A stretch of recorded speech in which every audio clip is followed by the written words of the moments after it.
Hello, hello. Happy Leo full moon. It is less than 12 hours from now, so it is Saturn night and a Saturn hour at the moment. And yeah, another last minute video. I have my 29-degree third house, ninth house cusp. So it's that energetic degree of urgency that I've come to realize that explains how I've always done things last minute, crammed for exams, and put out content publishing. Ninth house is publishing as well.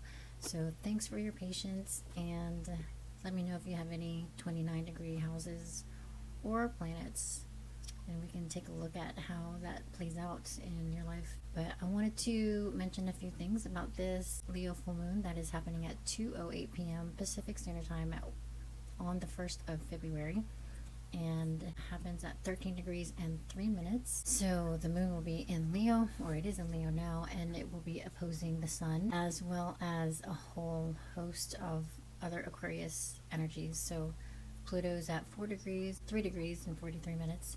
Mars is at 7 degrees. Vesta, the asteroid of home and hearth, is at 11 degrees. Venus is at 19 degrees, and Mercury is at 21 degrees Aquarius. So all of this Aquarius energy is really speaking to the revolutions that are underway, that are taking place, and is undeniable that power, which is Pluto, fighting for our rights, which is Mars, Venus, which is feminine energies and fairness and harmony, and Mercury, the communication, understanding. And so all of these energies are opposing the moon in Leo. And so Leo is all about creative self-expression, heart-centered attention. And you meet any Leo, and whether they're sun, moon, or rising, you can already sense that there is this beaming light and energy that comes from their heart. It's like that sun. They're ruled by the sun, so the sun shines on everything. And the high vibration side of Leo is their ability to shine a light on everyone as well as themselves. And so they're able to have this amazing charm and beauty and regalness about their presence. With all of the Aquarius energies in opposition to the Leo, there is something revolutionary about this creative flair that's asking us to bring it to the surface so that the collective can enjoy it and be healed by it and resonate with it, so that we can all come to a point of collective healing. And it's going to play out in various ways. Creativity can be through writing, singing, art, music, cooking, like any sort of creative outlet that you have. I mean, it could be even a whole other niche that nobody's ever heard of. And that could be the thing that also brings you not just fulfillment, but abundance. And there's some cards that I pulled for this Leo full moon that I wanted to share, because it's, of course, as always, totally resonant with the energies. And so these two cards actually came out at the same time. So the Page of Wands and the Ten of Pentacles came out together. So the Page is like that student energy, that beginner's mind, so can be also impulsive, but this is the kind of energy that we want. This is, it's inspiring and motivating, and it is also that energy that has been percolating with all of the events that's been going on in the world. And so wands are also the energy of fire and inspiration. So this creative spark, I feel like, is also aligned with Neptune having just moved into Aries, which Neptune is like this unity consciousness, and in the sign of Aries, it is that spark. That's the first fire sign of the zodiac. And so we are all collectively feeling this fire, and we know that change is inevitable, and the powers that shouldn't be are crumbling, dismantling. And I don't know about you, but I'm here for it.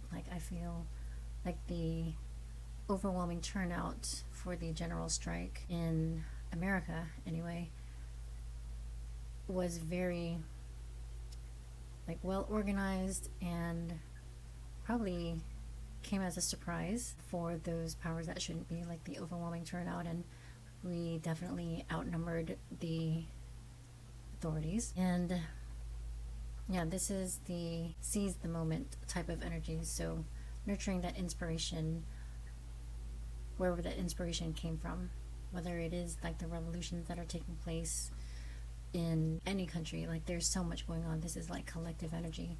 And then the 10 of Pentacles, like the 10 of Pentacles is definitely that completion energy. 10 is the number of completion.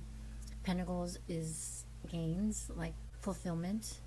And in this card there are several characters of diverse backgrounds, so from the elderly to the young to animals. And so this denotes like the fulfillment of community, the community support, the impact on your network, the stability that you can impart on your network or your community.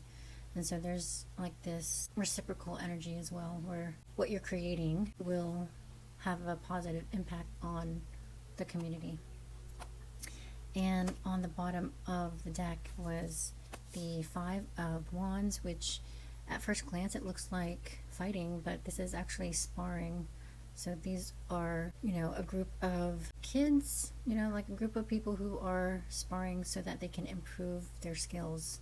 So this is more like brainstorming energy, being inspired by one another, inspiring one another as well. So this is a message to also lean into the collaboration. Like it's less about competition and more about bringing your resources together, your ideas and inspiration, so that we can actually bring down the powers that shouldn't be. Like it is the people against the powers that shouldn't be. This also aligns with the pagan event of Imbolc, which is the cross quarter marker between winter solstice and spring equinox.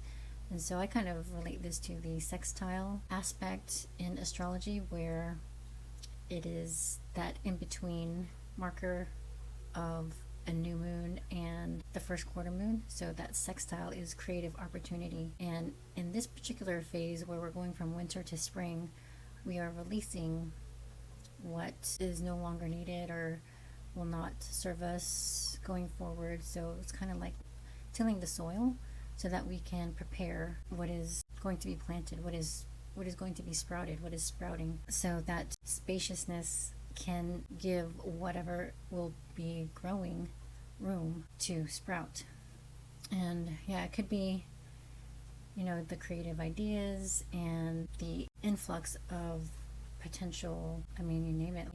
You could become very busy with new clients or with new creative ideas. Like there's this influx of creative ideas that are flowing right now. But we want to also let go and release and purge what we don't identify with any longer.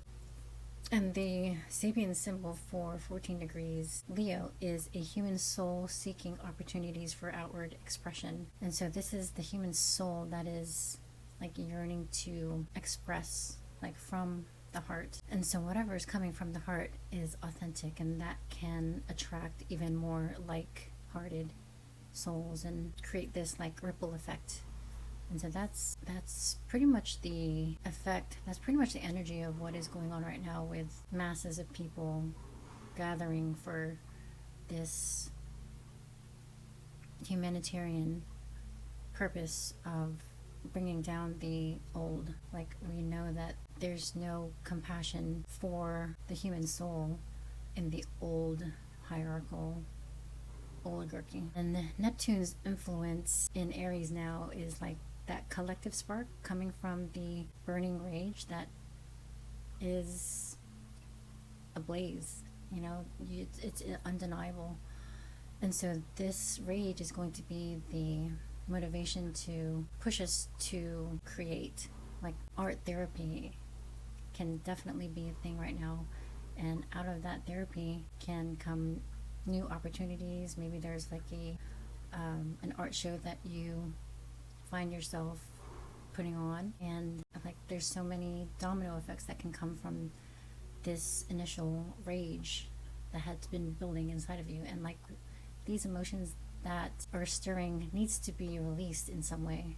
And so the best way to express it is through art in whatever format that you resonate with, like literature, music, poetry, dance, singing. And I had been holding on to so many photos and ideas, like phrases, that now I feel like is relevant with the era that we are in right now. And so yeah, there are some things coming down the pipeline that I plan to release as offers so that other people can wear this art or display it. This is one of the things that I ordered as like a sample. So this is what's on my YouTube channel banner, like love is all we have left. And this was actually a sticker that I found on a bike rack, and I've had this photo in my camera in my phone for I don't know how long, but my bike that was stolen is now memorialized in this shirt. So I'll probably do a little bit of tweaking. You know, that little red mark was on the bike rack, so that's probably something that I'll have to edit out. But yeah, I'll probably share where to find these in a link as soon as I have all that Etsy stuff set up. So that's kind of what I've been working on in the background, and a lot more ideas are percolating. It's, you know, been fun to create and just have these ideas put on, not paper, but like, you know, having them released, especially when Venus and Mercury were on my moon a couple days ago at 14 degrees. So it was, yeah, like definitely that manifestation of those energies was playing out. It was pretty funny. But yeah, soon Saturn is going to be moving into Aries on the 13th, Friday the 13th. So this Friday, and so that's going to add even more fire to the energies. And soon Jupiter is going to be moving into Leo as well. I believe that's going to be in the summer. And then when Uranus moves into Gemini, they will be in a compatible, harmonious aspect to one another, because air and fire work well together. Uranus is about to station direct on the 3rd of February. So Uranus, the planet of sudden change, unexpected events, it's the ruler of Aquarius, currently in Taurus, is stationed at 27 degrees on the fixed star Algol. So Algol is connected to the demon star, beheadings. And this is when, like, they say that a lot of powers that shouldn't be, or like, you know, a lot of heads of state, you know, they can lose their power. They can fall from grace. And in my opinion, Uranus on Algol is like the rewriting of that myth. There's going to be a lot more exposure of truths that come out around the myth of Medusa, which is persecution, like wrongful persecution, especially when it comes to violations. You know, Medusa was raped by Poseidon, but she was the one that was persecuted and shamed and outcasted by Athena. And with the list that, you know, the infamous list that everybody's waiting to, well, has access to, those names will be released, I feel like, when Uranus goes direct. So Uranus re-enters Gemini April 26, 2026. So between now and then, we can expect a lot of secrets revealed and liberation of the soul, like a lot of rewriting of narratives. So that is something to look forward to. Yeah, I think that's all I wanted to mention for now. Yeah, Mercury is going to square Uranus before Mercury enters Pisces at 27 degrees, so even a lot more information can come out. So maybe that those names will be released when Mercury squares Uranus.